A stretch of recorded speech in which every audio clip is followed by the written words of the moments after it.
या पहा आपल्या कशा छान फुलल्या आहे कचोऱ्या, एकदम सुंदर खस्त्या झाल्या आहे। मी तुम्हाला तोडून पण दाखवते बघा, एकदम खस्ता कचोरी आहे। आतलं बघा सारण किती सुंदर आहे बघा सारण। नमस्कार, मी कविता, कविताच टेस्टी फूडमध्ये सर्व खवय्यांचे पुन्हा एकदा स्वागत करते। आज आपण खमंग व खुसखुशीत ओल्या तुरीच्या दाण्यांची कचोरी कशी करायची ते पाहणार आहोत। रेसिपी नेहमीप्रमाणे खूप साधी व सोपी आहे। थंडीच्या दिवसात बाजारात खूप छान ओल्या तुरीच्या शेंगा मिळतात। या ओल्या तुरीच्या दाण्यांपासून आपण खूप वेगवेगळे पदार्थ बनवू शकतो। त्यांचा पण रेसिपी मी चॅनलवर अपलोड केलेले आहे, जसे ओल्या तुरीच्या दाण्यांची खमंग मसाला खिचडी, ओल्या तुरीच्या दाण्यांची आमटी, ओल्या तुरीच्या दाण्यांचे वडे। या रेसिपी तुम्ही जरूर पहा, त्यांची लिंक डिस्क्रिप्शन बॉक्समध्ये दिलेली आहे। आज आपण ओल्या तुरीच्या दाण्यांची कचोरी करणार आहोत। ही कचोरी चवीला खूपच छान लागते आणि बनवायलाही खूप सोपी आहे। कचोरी छान फुलण्यासाठी यामध्ये मी एक हलवाईची ट्रिक पण सांगितलेली आहे। रेसिपी नेहमीप्रमाणे भरपूर टिप्ससह तुमच्याबरोबर शेअर केलेली आहे। रेसिपी कुठेही स्किप न करता पूर्ण पहा। चला तर ही खुसखुशीत कचोरी कशी करायची ते पाहूया। तुम्ही या चॅनलला अजून सबस्क्राईब केले नसेल तर जरूर सबस्क्राईब करा, ते निशुल्क आहे।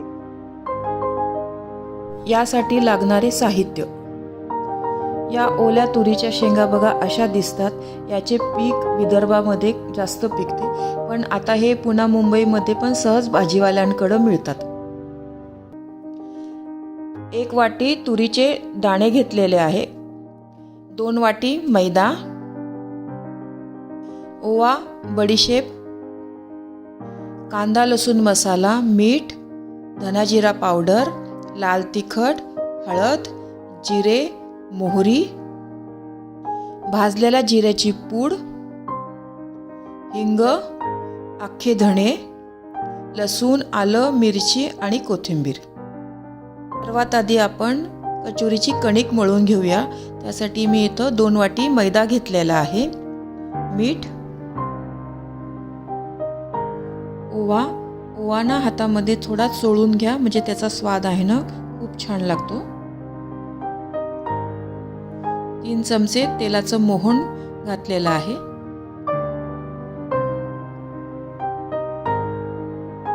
हे मोहन आहे ना पूर्ण पिठाला चांगलं व्यवस्थित चोळून घ्या।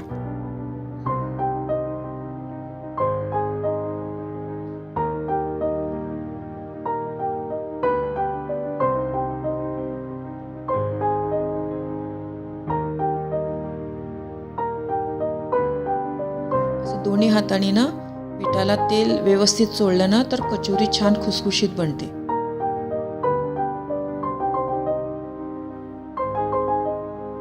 मोहन व्यवस्थित झाले हे कसं ओळखायचं, असा पिठाचा ना गोळा झाला पाहिजे व्यवस्थित। आता आपण थोडे थोडे पाणी टाकून कणिक भिजवून घेऊया। तुम्हाला जर पूर्ण मैदा नको असेल ना तर अर्धा मैदा आणि अर्ध गव्हाचं पीठ घेतलं तरीही चालेल, त्याच्या पण ना कचोऱ्या खूप छान बनतात।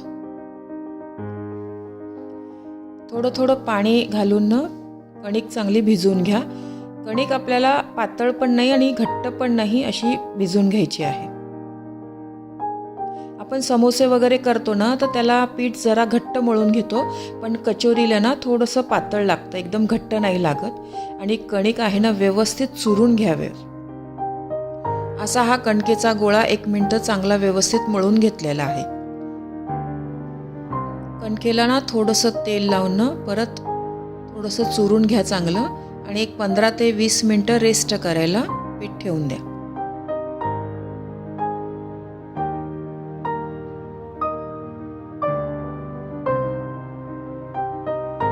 कढईमध्ये ना तुरीचे ओले दाणे आहे ना ते पण भाजून घेऊया। त्यामध्ये ना अगदी थोडंसं तेल घालून छान 2 ते 3 मिनिटं भाजून घ्या।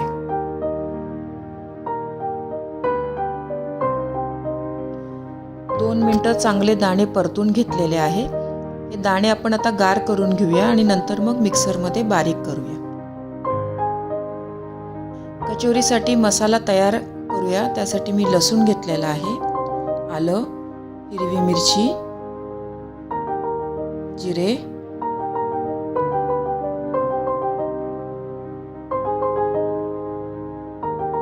थोडी कोथिंबीर आणि अख्खे धणे. याचं आपल्याला जाडसर वाटण करून घ्यायचं आहे. हा मसाला एका डिशमध्ये काढून घेते. याच भांड्यामध्ये तुरीचे दाणे आता आपण बारीक करून घेऊया. हे तुरीचे दाणे बघा बारीक करून घेतलेले आहे. एकदम बारीक पण नाही केलेले आहे, पण अख्खे दाणे पण ठेवलेले नाही आहे. आता आपण कचोरीचा मसाला तयार करूया. त्यासाठी कढईमध्ये थोडं तेल घेतलेलं आहे. तेल चांगलं गरम झाल्यावर त्यामध्ये मोहरी टाका. मोहरी चांगली फुलली पाहिजे. त्यानंतर त्यामध्ये जिरे. मोहरी आणि जिरं चांगलं फुललं पाहिजे, त्याची खमंग फोडणी बसली पाहिजे. त्यानंतर त्यामध्ये हिंग घाला. हिंग पण चांगला परतून घ्या.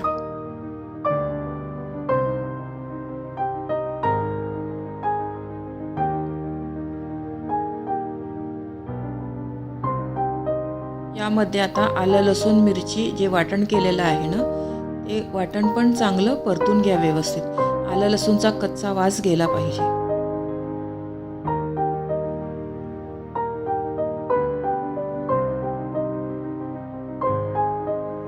1 मिनिट हा मसाला व्यवस्थित परतून घेतलेला आहे.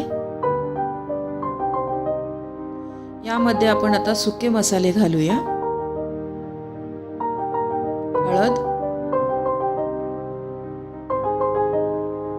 अर्धा चमचा लाल तिखट, धना जिरा पावडर, अर्धा चमचा कांदा लसूण मसाला. आता हे मसाले चांगले परतून घेऊया.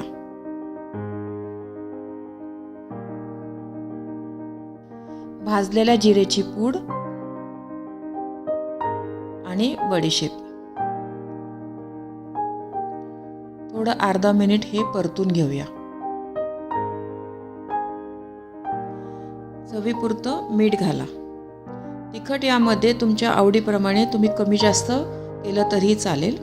लहान मुलं असेल तुमच्या घरी तर मग थोडं तिखट कमी घेतलं तरी चालेल. आता हे सारण टाकून व्यवस्थित परतून घेऊया. सारण व्यवस्थित परतून घेतलेलं आहे बघा. यामध्ये मी आता कोथिंबीर घालते.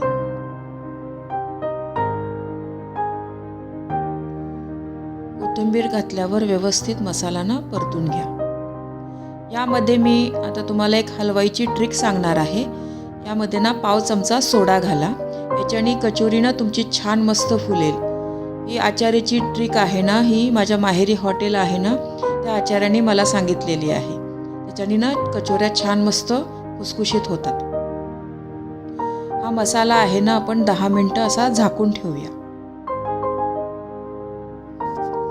गॅसवर कढईमध्ये तेल गरम करायला ठेवलेलं आहे. कचोरी करताना तेल खूप गरम नाही करायचं आहे, अगदी मीडियम करायचं आहे आपल्याला. तेल आपलं गरम होतंय ना, तोपर्यंत आपण कचोरी तयार करूया. कचोरी कशी तुम्हाला लहान मोठी कशी पाहिजे ना, त्यानुसार तुम्ही गोळे तयार करून घेऊ शकता. इथे मी मीडियम साईजच्याच कचोऱ्या करणार आहे. त्यासाठी असे गोळे तयार करून घ्या. ही पारी आहे ना, थोडीशी लाटून घेऊया आपण. यामध्ये ना सारणाचा एक गोळा ठेवा.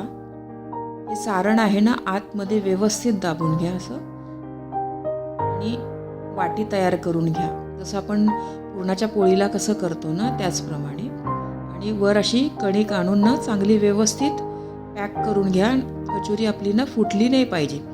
कचोरी फुटली ना तर आतमध्ये ना तेल जाईल आणि मग तेलकट बनेल आपली कचोरी. कचोरी आहे ना, अगदी हलक्या हाताने अशी लाटून घ्या. अशी जोर देऊन लाटलं ना तर मसाला बाहेर निघेल. मग हलक्या हाताने 1-2 वेळा अशी लाटून घ्या. कचोरी करण्याचा हा एक प्रकार आहे. आणि दुसरी एक पद्धत पण मी दाखवणार आहे तुम्हाला. कचोरीने आपण असं हातावर पण भरून करू शकतो न लाटता. पारीनं परत थोडीशी लाटून घेतलेली आहे. परत मसाल्याचा एक गोळा ठेवलेला आहे त्याच्यात. बरेचसे आचारी आहे ना, लाटून न करता हातावरच असं प्रेस करून घेतात आणि मग तशी कचोरी बनवतात. कचोरीचं तोंड आहे ना, व्यवस्थित बंद करा. तिथनंच कचोरी फुटण्याची जास्त करून भीती असते. आणि हाताने ना असं प्रेस करा तुम्ही. हॉटेलमध्ये किंवा आचारी लोक ना या पद्धतीने कचोरी बनवतात. तुम्हाला जी पद्धत सोपी वाटलेल ना, त्या पद्धतीने तुम्ही बनवू शकता. असा हाताने दाबून दाबून मोठी कचोरीचा आकार द्यायचा त्याला. कडा आहे ना अशा कचोरीच्या, त्या अशा पातळ ठेवायच्या, जाड नाही ठेवायच्या.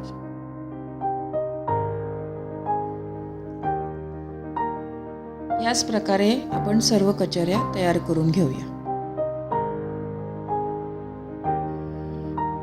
आता आपण कचोऱ्या तळूया. कचोऱ्या आहे नेहमी बारीक गॅसवरच तळायच्या आहे.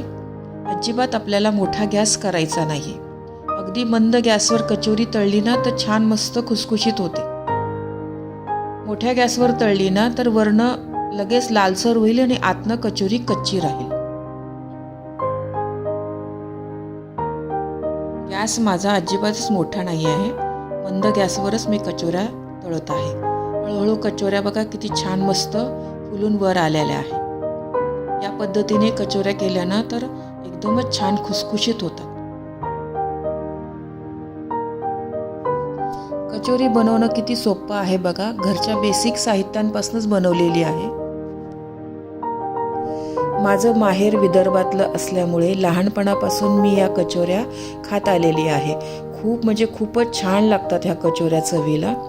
कचोऱ्या किती छान मस्त टम फुललेल्या आहे बघा. दुसऱ्या बाजूनी पण अशाच आपण बदामी रंगाच्या होईपर्यंत छान तळून घेऊया. दोन्हीही बाजूनी कचोरी मस्त बदामी रंगाची तळून घेतलेली आहे बघा. मस्त खस्ता कचोरी झालेली आहे. या कचोऱ्या एका प्लेटमध्ये काढून घेते मी.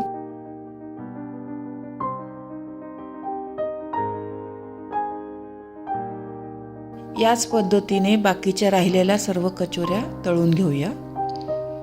मी पुन्हा पुन्हा सांगते, कचोरी ही बारीक गॅसवरच तळा तुम्ही. अजिबात मोठा गॅस करू नका.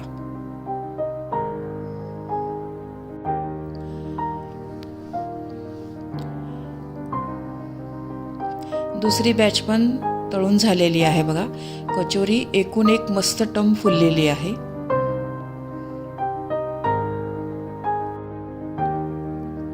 कचोरी बरोबर खाण्यासाठी हिरवी मिरची तळून घेऊया. हिरवी मिरची तळताना नेहमी त्याला एक आतनं एक चीर मारून घ्या, नाहीतर मग मिरची फुटून ना आपल्या अंगावर उडू शकते. कचोरी किती छान मस्त खस्ती झालेली आहे बघा. फोडून पण दाखवते मी तुम्हाला. आतनं मसाला बघा किती छान भरलेला आहे. चवीला एकदम भारी झालेली आहे कचोरी ही कचोरी तुम्ही खजुराच्या चटणीबरोबर, दह्याबरोबर खावा. खूप म्हणजे खूपच छान लागते चवीला. या कचोरीला ना तुम्ही चाट म्हणून पण खाऊ शकता. ही कचोरी आहे ना अशी मधनं फोडून घ्या व्यवस्थित अशी. याच्यामध्ये ना दही घाला आतमध्ये, पुदिन्याची चटणी आणि ही चिंच खजूरची चटणी.